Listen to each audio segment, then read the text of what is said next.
মেঘলা আকাশ ঢাকা পড়তেই শহরের এক কোণে দাঁড়িয়ে থাকা পুরনো লাল বাড়িটা যেন আরো বেশি ভয়ঙ্কর হয়ে উঠল। এই বাড়ির চারপাশে গুঞ্জন অনেক। কেউ বলে এখানে আত্মা ঘোরে, কেউ বলে বাড়িটাই জীবন্ত। সাংবাদিক রায়ান এসব গল্প বিশ্বাস করত না। তার মনে সবসময় ছিল একটাই নেশা, সত্য খুঁজে বের করা। এক সন্ধ্যায় রায়ান সিদ্ধান্ত নিল সেই লাল বাড়ির রহস্য উন্মোচন করবে। তার সঙ্গীরা তাকে অনেক নিষেধ করলো, কিন্তু রায়ান হেসে বলল, ভয়কে তো ক্যামেরা ধরাই আমার কাজ। একটা টর্চ, ক্যামেরা আর ছোট একটা ছুরি নিয়ে সে বাড়িটার সামনে পৌঁছলো। রাত তখন ঘন হয়ে আসছে।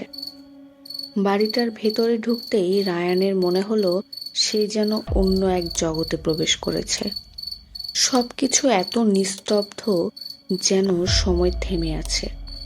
কিন্তু নিস্তব্ধতার ভেতরেও একটা অদ্ভুত গুঞ্জন শোনা যাচ্ছিল।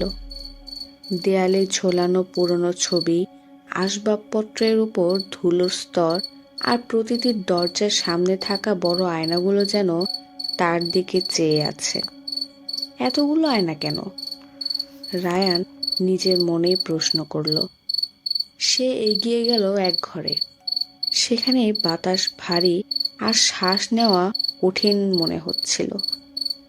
হঠাৎ তার চোখে পড়ল আয়নাগুলোতে একটা অদ্ভুত ছাপ, যেন কেউ এগুলো নিয়মিত ঘষে পরিষ্কার রাখে। তার নিজের প্রতিচ্ছবি দেখার সময় হঠাৎ করে সে লক্ষ্য করল প্রতিচ্ছবিটার ঠোঁটে একটা বিকট হাসি, কিন্তু সে হাসেনি। রায়ানের হাত পা ঠান্ডা হয়ে গেল। সে আয়নাটা পাশ কাটিয়ে সিঁড়ি ধরে উপরে উঠতে লাগলো।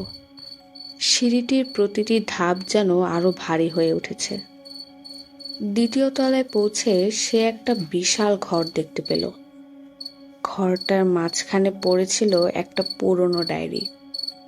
ডায়েরির গায়ে লাল রঙের মতো দাগ লেগেছিল। রায়ান সেটা খুলে পড়তে শুরু করলো। তাতে লেখা ছিল, এই বাড়িতে ঢোকার পর কেউ আর ফিরে যেতে পারে না। আয়নার ভেতর লুকিয়ে আছে তারা। ডায়েরিটা পড়ে রায়ান অনুভব করলো ঘরটি যেন আস্তে আস্তে ঠান্ডা হয়ে যাচ্ছে। তার পেছনে হঠাৎ করেই একটা শ্বাসের শব্দ শোনা গেল।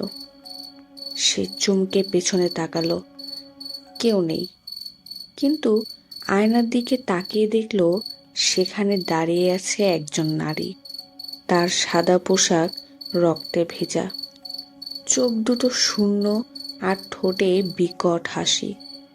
রায়ান দৌড়ে পালানোর চেষ্টা করলো, কিন্তু তার পা যেন মেঝেতে আটকে গেছে। নারীটি আয়না থেকে ধীরে ধীরে বেরিয়ে এলো।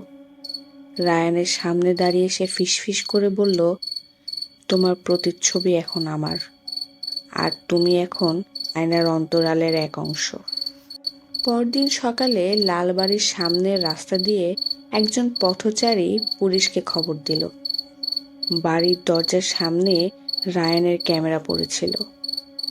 ক্যামেরায় শেষ তোলা ভিডিওতে শুধু দেখা যাচ্ছিল রায়ান চিৎকার করে বলছে, আমাকে বাঁচাও, আয়নাগুলো মিথ্যে নয়, ওরা আমাদেরকে খুঁজে বেড়ায়।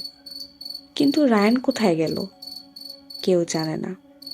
আর লালবাড়িটা, সেটা এখন আরো ভয়ঙ্কর গল্পের অংশ হয়ে রয়ে গেল।